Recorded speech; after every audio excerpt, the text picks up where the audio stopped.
আমির হামজারে গ্রেফতার করা হোক। আমির হামজা হে গেছে সংসদে যায় দুই মহিলা আমার দুই পাশে বইছে একবারে বুড়ি অত এইটা কি ভাষা?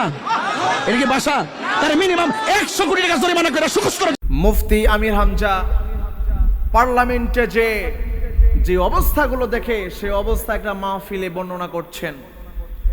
তার ডানে বামে এত বড় বড় ভুঁড়িওয়ালা লোকজন বসে আছে যাদের ভুঁড়ি চিল্লে কালভার্ট আর ব্রিজ ছাড়া কিছু পাওয়া যাবে না। পার্লামেন্টে কিছু মহিলারা আছে, রুমিন ফারহানা সহ আরো কিছু মহিলারা, যারা ওই পুরুষদের দেখলে লজ্জা পাবে। তারা মনে করবে যে কে বাচ্চা হয় আমাদের আর পেট ফুলে ওদের।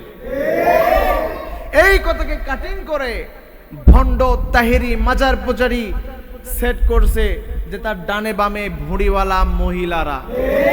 কথা বুঝেন নাই মনে হয়?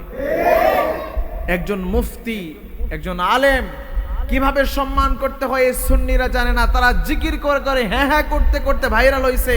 মনে হয় যে বাংলাদেশের মধ্যে তাদের মতন আলেম আর দুনিয়াতে নাই।